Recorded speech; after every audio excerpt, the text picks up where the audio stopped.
Good morning, everyone, and thank you for joining us today. Sorry, we started just a few minutes late, just making sure everything worked technically because we have a full house. We have 500 people on the line, so it's going to be busy. As always, the webinar will be available after on our webinar page, along with hopefully get a copy of any of the slides as a PDF from Alberta Energy, and we'll post those as well.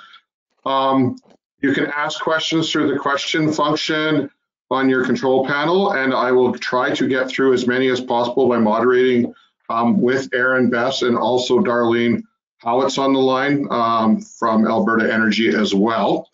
First, I'd like to thank Site Resource Group, who stepped up yesterday and is now sponsoring our entire webinar series, which makes it free for everyone going forward. So big thanks to Roger Didichuk and Site for making this happen. So from now on, our webinar series will be known as it being powered by Site. So thank you. And today's session is sponsored by JSK Consulting about the new Alberta SRP program. So I am going to turn it over now to Aaron and let them present, and then I'll be back for questions after. Great, thank you. All right, I'm just gonna. Oh.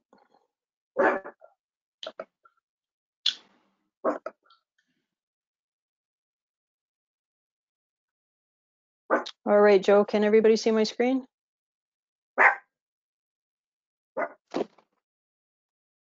None of that out of you.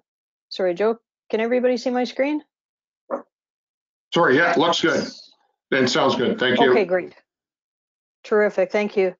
All right, so thanks everyone for being here. I really appreciate the opportunity to be able to present to you today. Our site rehabilitation program provides grants to oil field service contractors to perform well, pipeline, and oil and gas site closure and reclamation work. And our program goals are, I'll quickly go through things here, is to immediately get Alberta's specialized oil and gas labor force back to work, to accelerate site abandonment and reclamation efforts, and quickly complete a high volume of environmentally significant work. So as Joe said, please feel free to answer or ask your questions as we go along, and I understand that we'll do our best to go through all of them at the end of the presentation.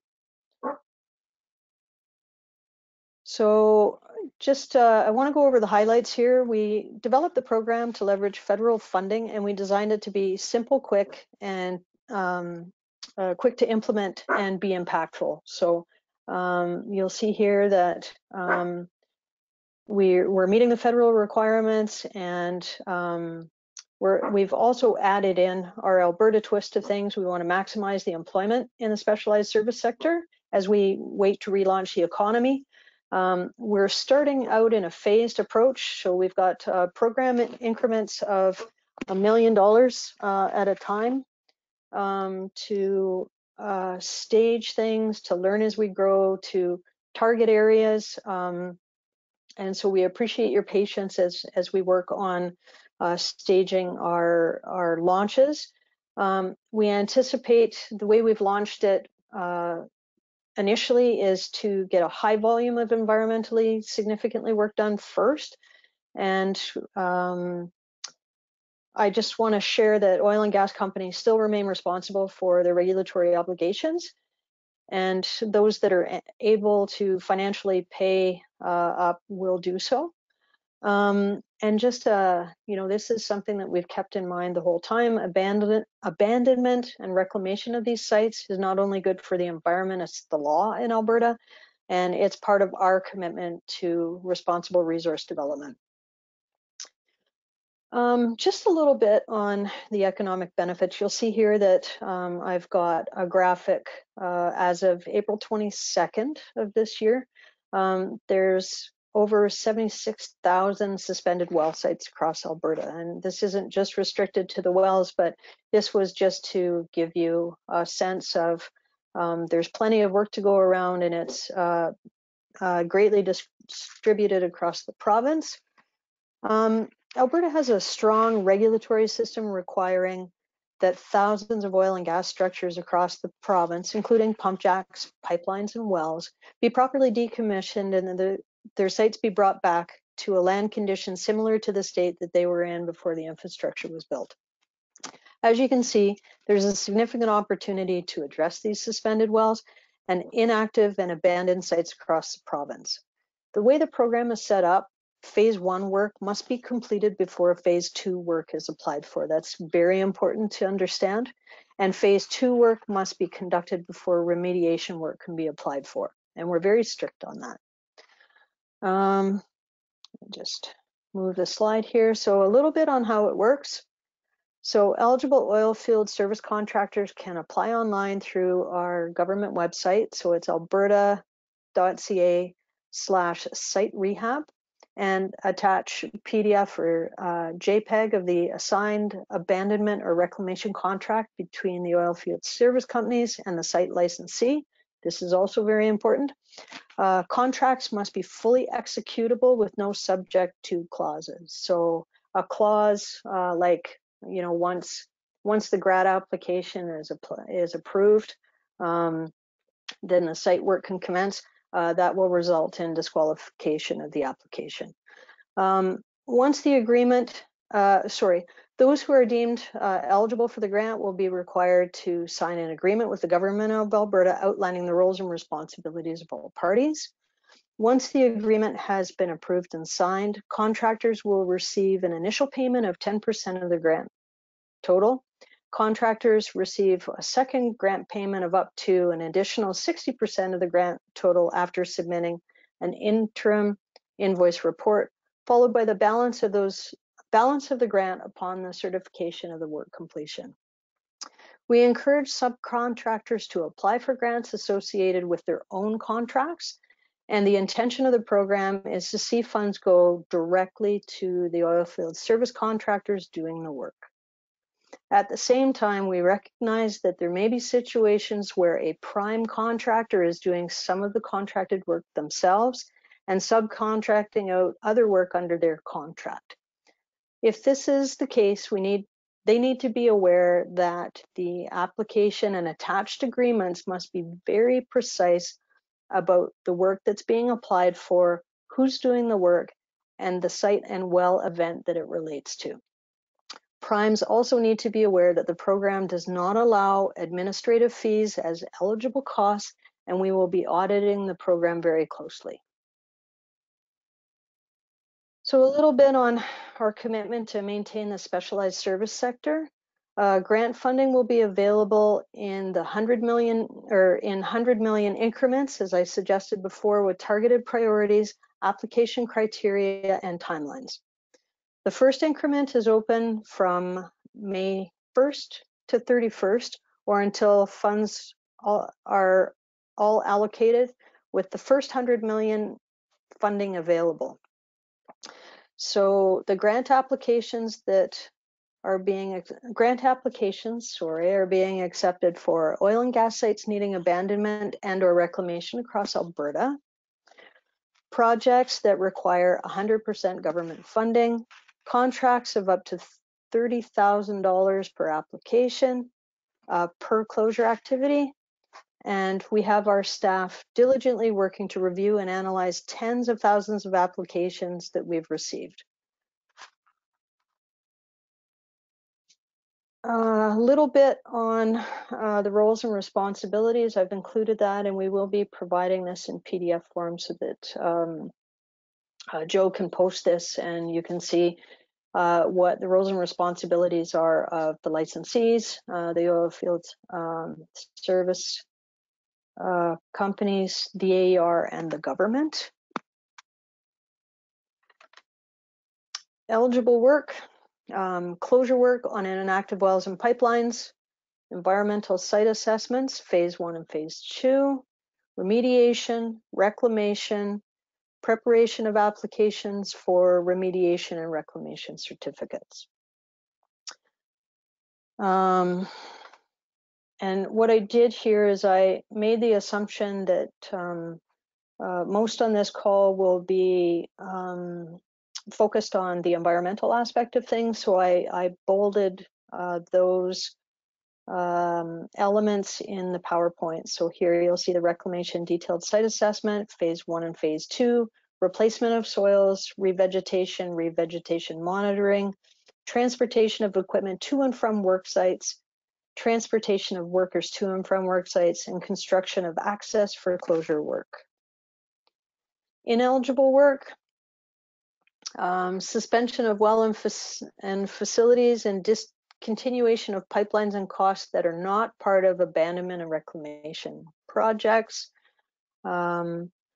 Non-closure work on producing sites, so something like spill remediation, work on orphan wells or the inventory that's on the OWA, in the OWA inventory because they already have their tranche of funding.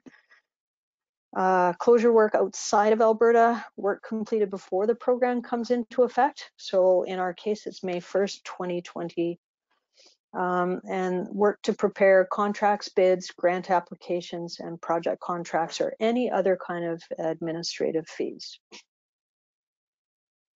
And so on the last page, I'd like to ask for questions, but I've also included the link to the application site, the alberta.ca site rehab site, where you can submit your applications, as well as we've set up a toll-free line that's available during working business hours. And we also have an email set up so that if you have additional questions, please feel free to follow up. So thank you very much for your time and attention. I'll turn this back to Joe.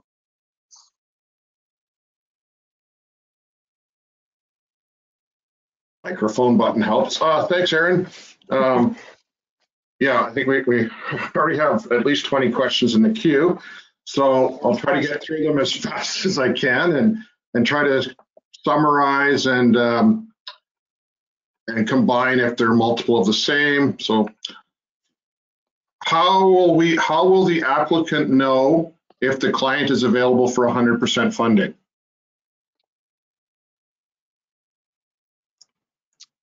Darlene, maybe you can help me out with that because you know the breakdown a little better than I do.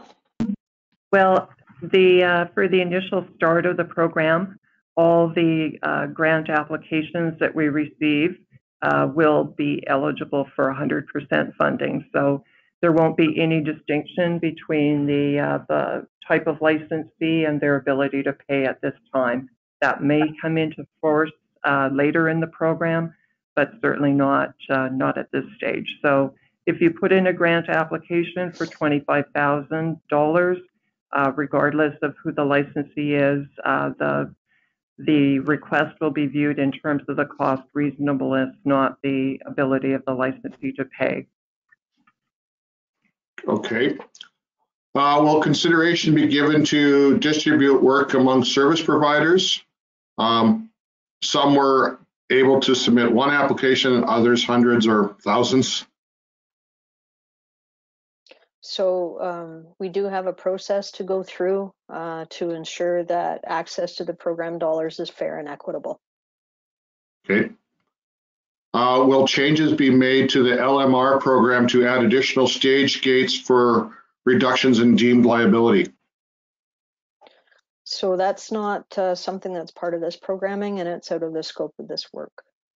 Okay. What is considered environmentally significant? $30,000 doesn't help deal with surface casing, vent flows, or remedial projects.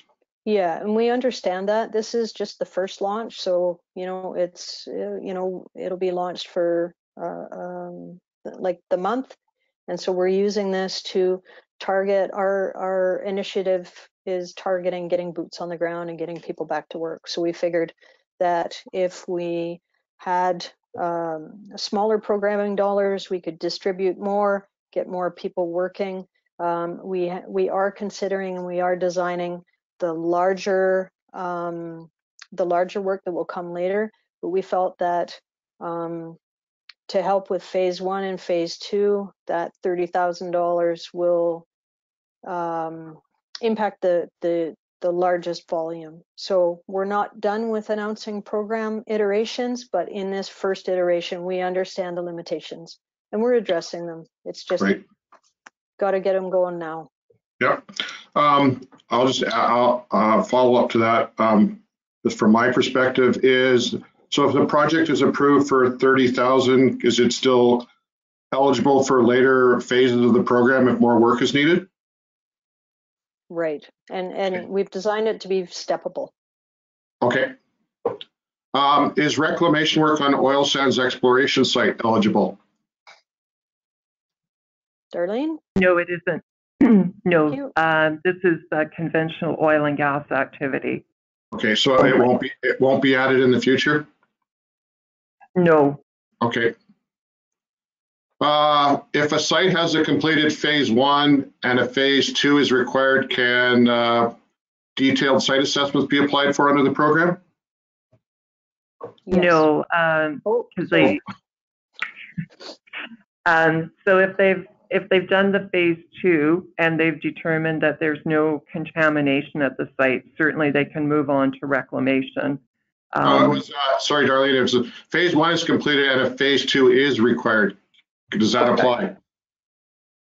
Yes, if they've done their phase 1 indicating that they need to do a field analysis for contamination, certainly the phase 2 work is part of the program.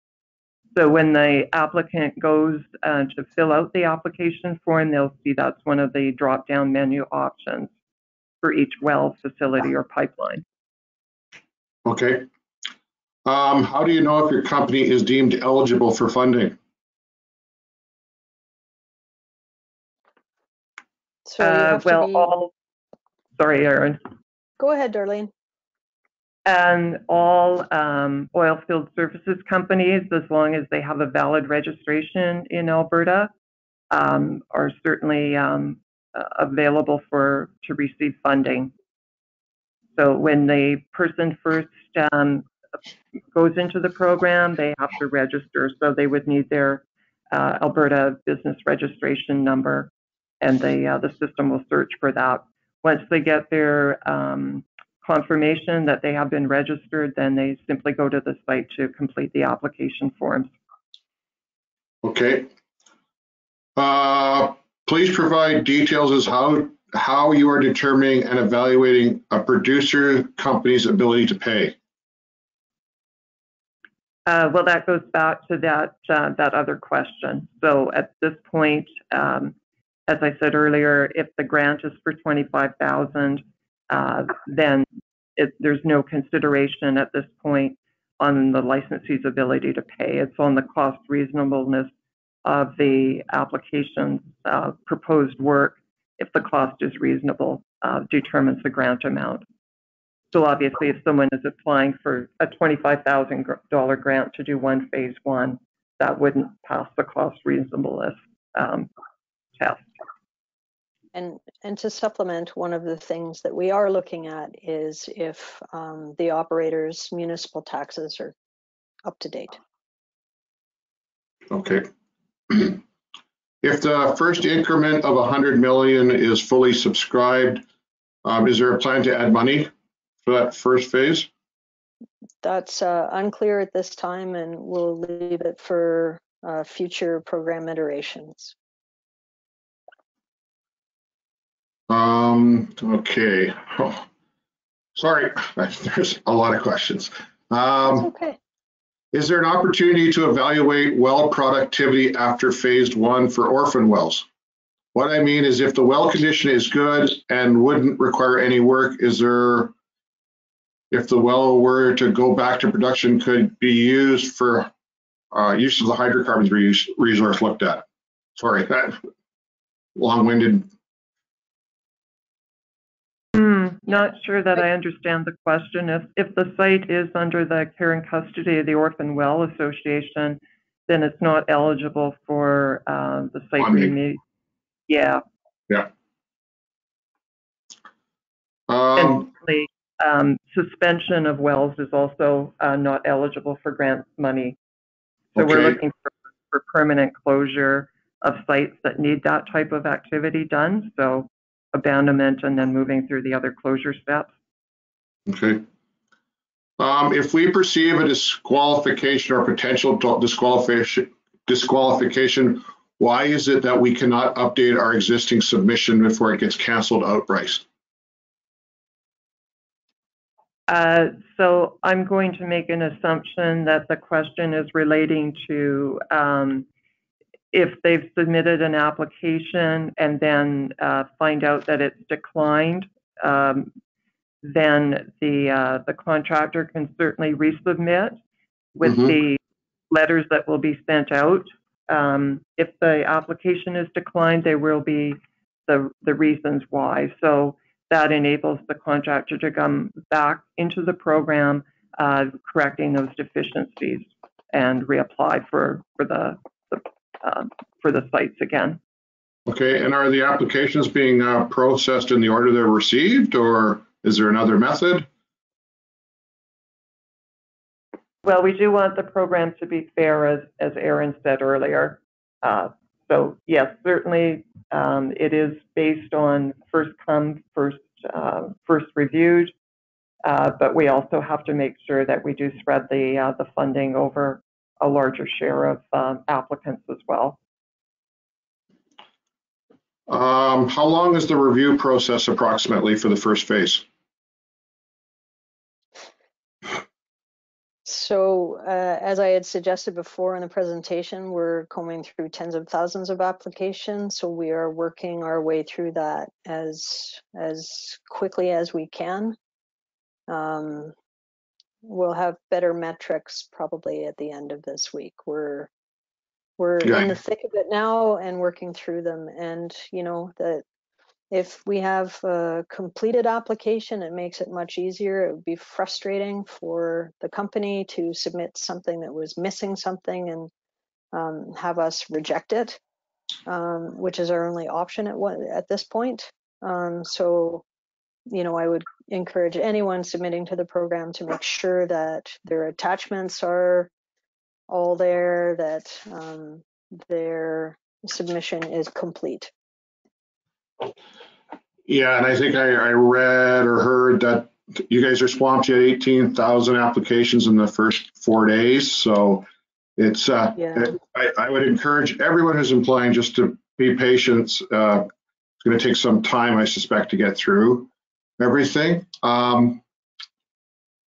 Does cleanup, phase 1, phase 2 remediation, and reclamation on historical spills on active pipelines meet eligibility requirements? No, the site must be inactive, or it could be a well that is a poor producer that the licensee wants to take to abandonment. That is suitable, but not on an operating well site where operations would continue after the work was done, or an active pipeline. Those are not in scope for the program. Okay. Are oil field waste management facilities included in this? No, they're not. Okay. Can contractors apply for sites that are part of insolvency proceedings? So Go ahead, anything Erin. that's part of the anything that's part of the orphan well inventory is ineligible. However, if there are sites that there's a receiver that can sign off as the licensee, if the receiver is legally considered the licensee, they can sign off on the work. But if it's already gone through proceedings then and into the OWA inventory, the answer is then no. Okay.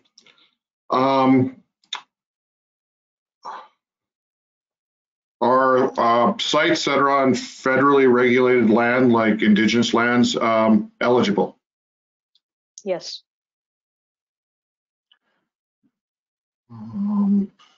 Sorry.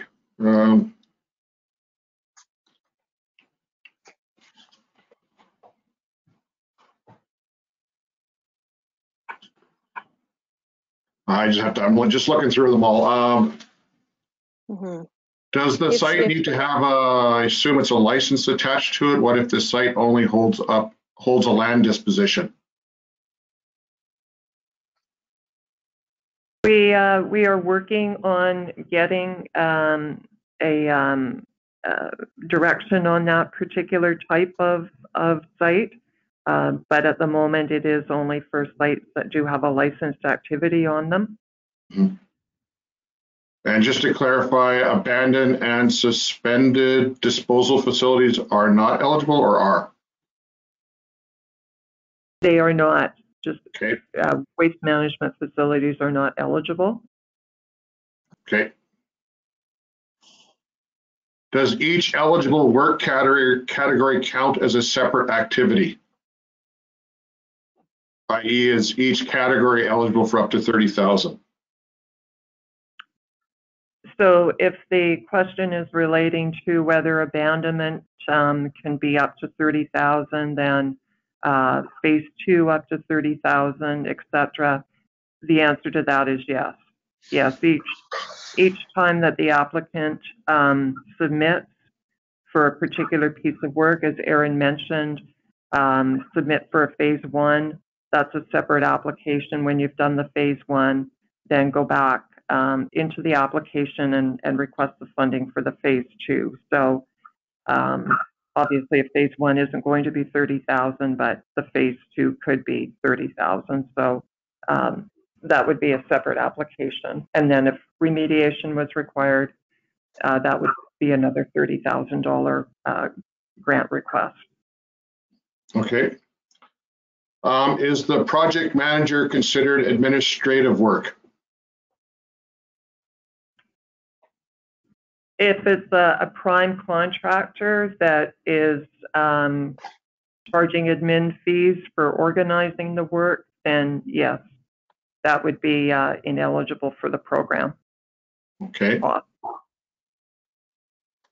Is the first increment truly a first come, first serve basis as stated? So that's our intent. And, you know, with caveats around the submissions that we have had submissions that came in that were incomplete. We won't be able to hold the place in line for those. Those will be rejected. Okay. And just for clarification for everyone, the presentation, the recording, the PDF will be available on the ESA website on www.esa.org/webinars. You'll be able to find it at the bottom of the page, hopefully tonight once the video is done processing or first thing tomorrow morning. What is the reasoning behind not allowing contracts to be subject to grant funding? So we want to make sure that the work is going to go ahead and that again, it's expediting the work that commences right away. Oftentimes with the subject to clauses, then the work doesn't proceed. So this is part of the risk management of ensuring the speed of this program. Okay. Clarity on the 100% funding of the first phase. Will all accepted applications receive 100% funding? No, because it's based on cost reasonableness. So if we don't feel that the costs that have been, the grant amount that has been requested is reasonable for the type of work that is being proposed, then we will issue a grant amount for less than the requested amount.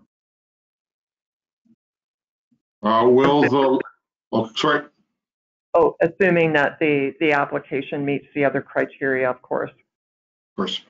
Will the licensee be the sole owner of reporting generated under grant funding? The consultant or the contractor has to provide invoices and receipts for the work that's been done for the interim and final invoicing stages.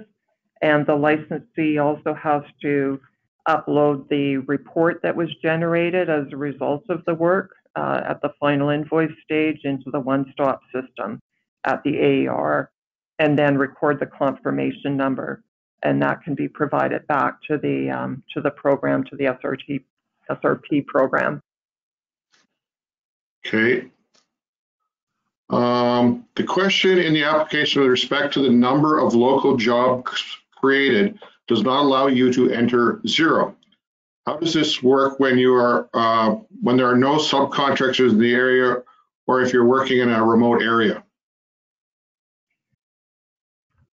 Thank you for raising that. I wasn't aware that the system didn't accept 0, so I will certainly bring that to the attention of our IT people. Okay. If you submit an application is denied, can you resubmit it during future rounds of funding? As long as it's corrected. Yeah. Yeah. What about if there's no funding left in round 1, you can and it's completed correctly, can it be resubmitted for round 2? Depending what round 2 is? Those decisions haven't been made yet, but it's definitely something that we're considering. Can sites, I think we've answered this, but what can sites that require REM or REC work related to a pipeline release be eligible? And it's only if the pipeline is inactive, right? That's correct.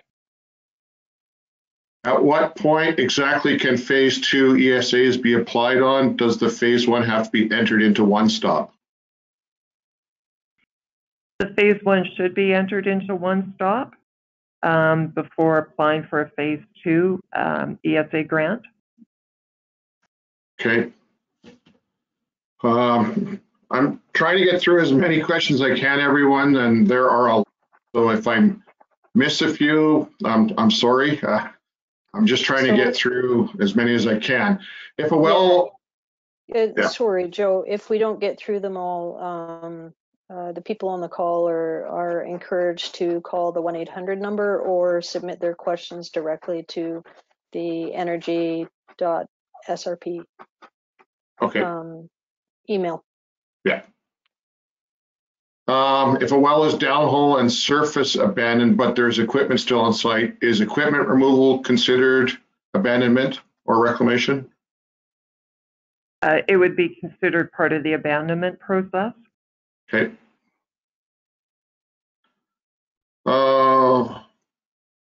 Many small companies don't have the money to do work unless they're 100% approved. Are they committed to do the work if they submit?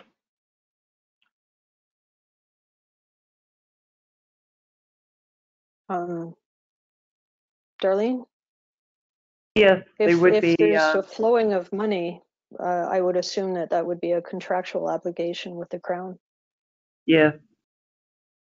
Okay, and I think we touched on phase 2s can be done if a phase 1 is completed. We did that one. Can you edit applications to make a correction? We are working on that enhancement to the system right now. Okay. If an application rejected, how soon can it be reapplied? As soon as the applicant makes the changes that were noted in the decline clauses in the letter. Okay. We get a lot of questions about how long after submissions till someone hears. You don't know yet. Has anyone been notified yet of nothing? No, I don't believe so at this time. Yeah. This is a good one. Are there common mistakes that people are making in their applications that everyone on the line can learn from? I think completeness would be one of the first ones. Submissions over 30,000 will be rejected. Submissions without a valid licensee, operators or applications without proper registration. Darlene, do you have more?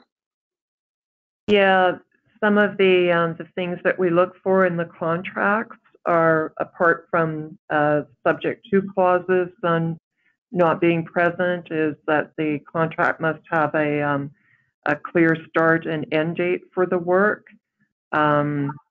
It must be stated in the contract what the value of the work is, and the legal land location of the site, and what exactly is going to be done at the site. So again, obviously for phase one, that is pretty straightforward, but for other types of activities, say a phase two, information around what is actually going to take place at the site would be very beneficial for the reviewers to help make their decision on cost reasonableness. So if you've got a large site and you're planning on doing several boreholes to check for soil contamination, perhaps you're contemplating doing groundwater monitoring, that's important to state rather than just a simple phase two ESA line in the contract. So the more detail you can provide on those types of activities, the better. Okay. Is funding available for all companies, no matter the size? Yes. Yeah. Is it true that CAP members are not eligible for the first increment of funding? So this is That is not open true. to the oil field service folks. Right. But This if isn't the licensees. Is that the question? Is it? Yeah. Yeah. Yeah, sorry. Yeah, any contractor who is registered to do business in Alberta and of course has the skills and competencies to do the work can form a contract with any licensee who is also of course registered to do work in Alberta and has a site in Alberta. Okay. Will companies have to reapply for each phase? You mean iteration? Yeah, or in the next, what the next wave of money, or? It depends on what the program scope will be. Okay.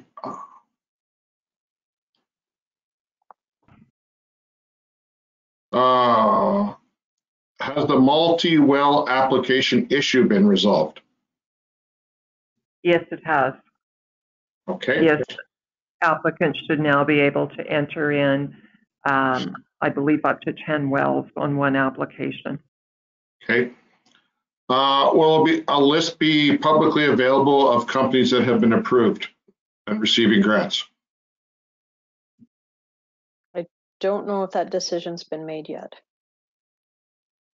Okay. Can you provide examples of scenarios when you would prefer that we apply for a group?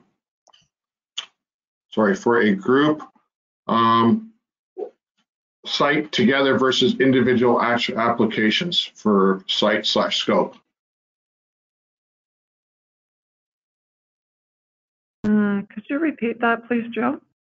Can you provide examples of scenarios of when you would prefer that we apply for a group of sites together versus individual sites?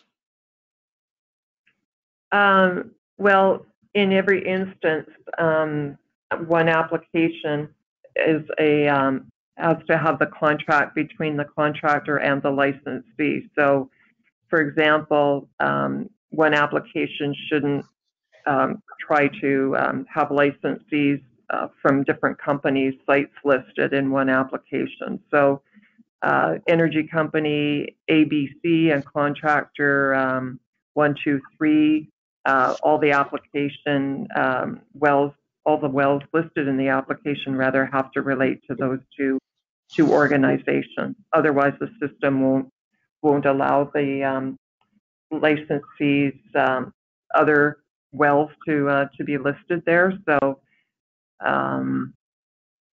that you can certainly list multiple wells though for one licensee that are again part of that one contract. Okay. So and of course, it also depends on the amount of the contract, with the cap at 30,000 might limit how many wells you can list on one application. Okay. Is pipeline and facility decommissioning available to both upstream and downstream producers?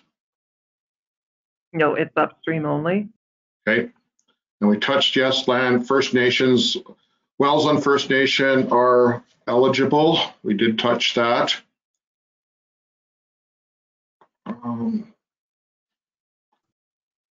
What is considered valid for municipal tax proof?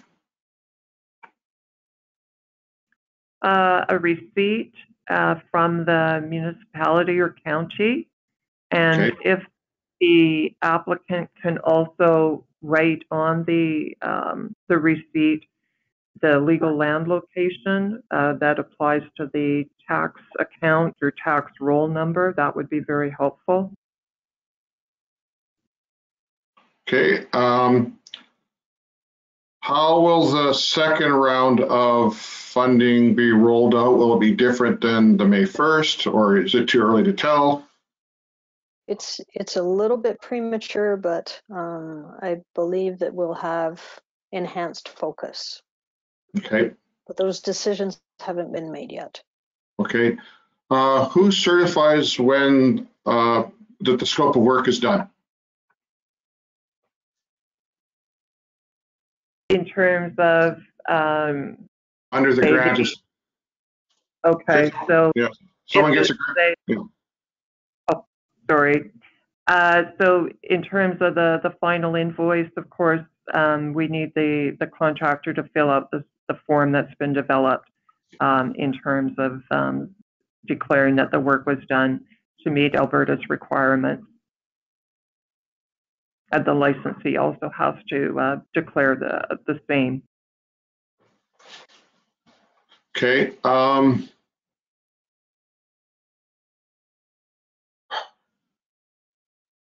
Can you clarify what admin fees are not eligible?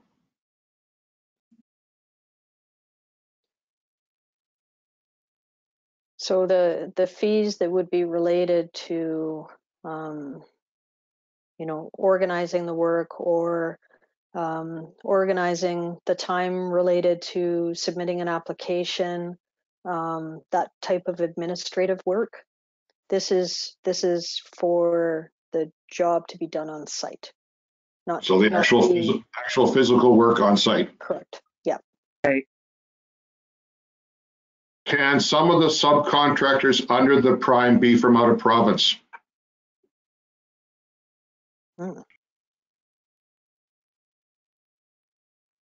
We would prefer that Albertans have the first opportunity to work under the program, but obviously we also want competent, skilled people working on the site. So we will leave that up to the individual prime to make that decision. Okay. If back to municipal taxes, if they're not paid, does that result in a rejection of the application? No, that's not what it's for. It just means that there'll be a lower amount of initial contract dollars flowing through. Okay. And we discussed that oil sand sites are not eligible. Why was the user guide and fact sheet not available prior to the application date?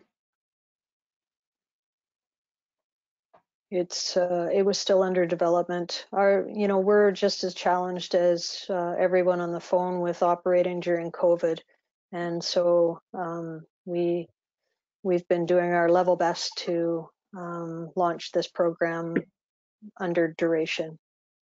I'll just leave it at that. I'm sure you all know, you're all experiencing it. Okay.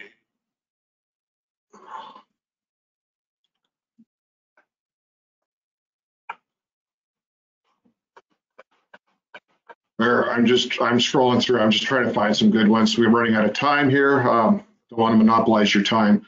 For For the Section 36 phase, in the absence of a producer, who will be in place of the licensee to sign off on the activity?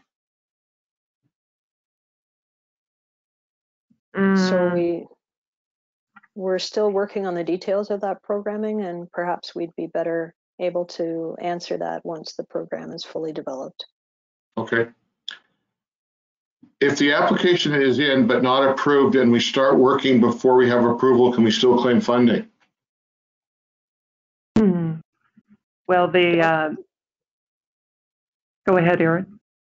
I wouldn't believe so. That would be outside of the scope of a contract. Okay. So you're saying if you have an application in, don't start the work until you find out for sure you're getting the grant funding. Yes. How does the applicant get notified they were successful? There's an approval letter that would go to the applicant. So they would be notified of the grant amount that they've received. They will also receive a grant agreement that outlays the terms and conditions of the grant, as well as, of course, the information that was provided to us in terms of the site and what type of work was going to be proposed and ongoing at the site. So the applicant has to sign that form and send it back to us, and at that point we will start the payment processing. Okay. Are you able to comment on thinking regarding larger projects in the future? So it's something that we're definitely putting our mind to, and that's one of those phases that will require some deeper thought, and as the complexity is much different than $30,000 shots.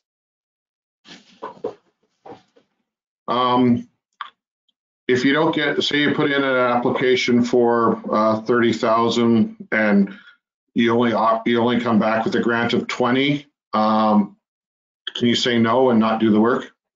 I guess not sign a contract, I guess, right? Absolutely. Yes, that's yep. correct. How is reasonableness determined as far fair pricing for services?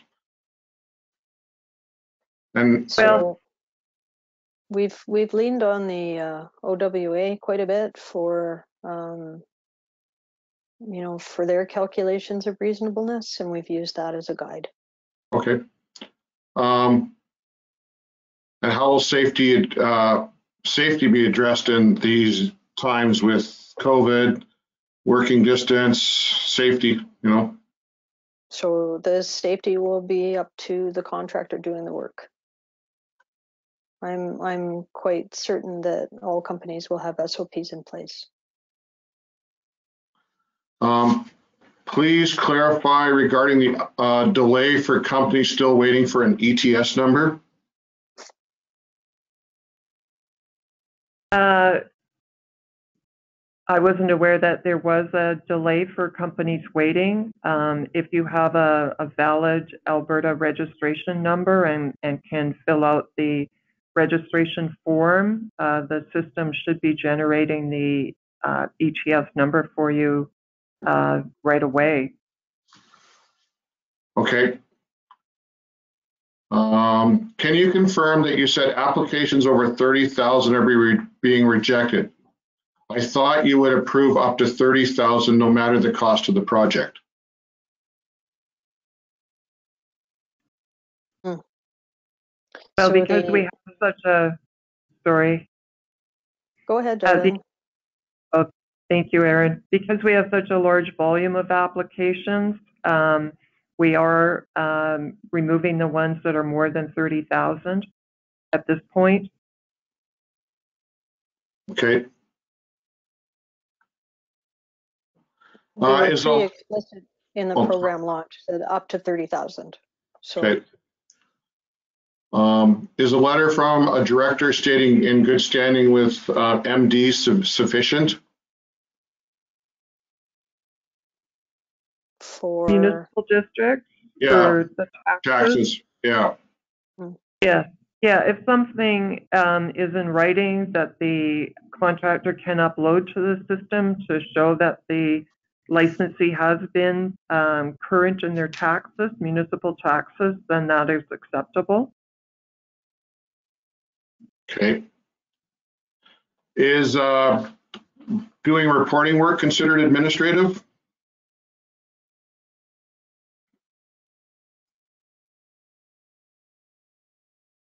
I guess it depends on what type of reporting work. Obviously, if a company is putting together their phase 2 report, that wouldn't be considered administrative. That's part of the phase 2 normal course of work. But arranging, say, for all the different, for a prime to arrange for all the different parties to come together, et cetera, that would be considered administrative work. Is engineering and design a valid expense code?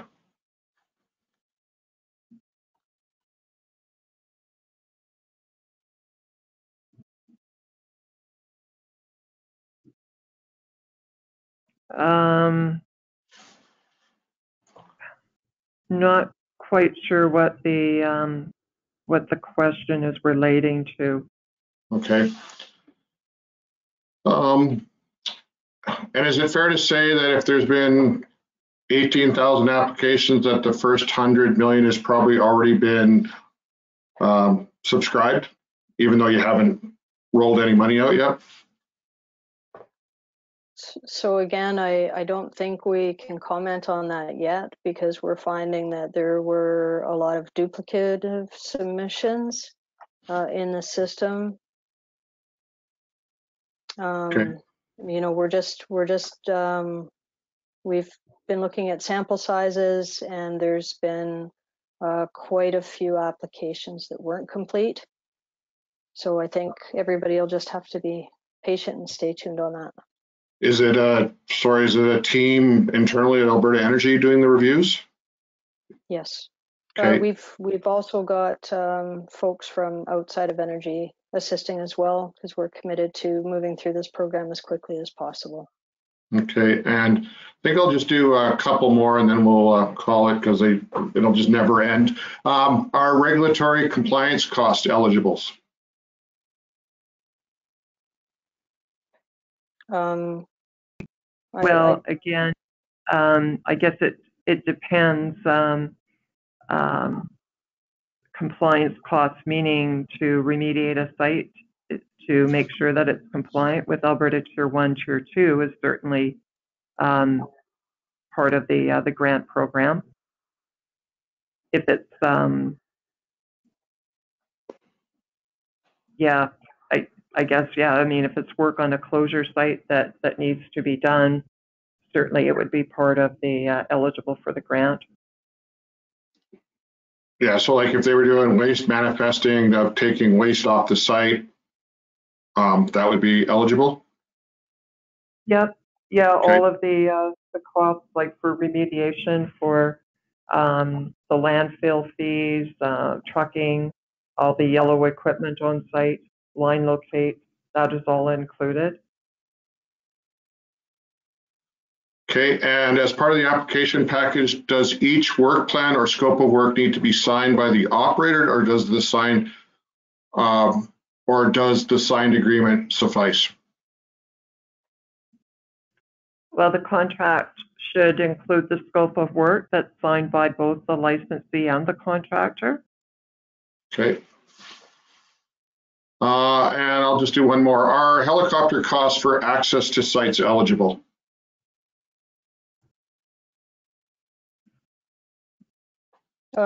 If it's considered transportation, it would be. Yeah, I believe so. Okay. If that's the only method of accessing the site, that would be in scope. Okay.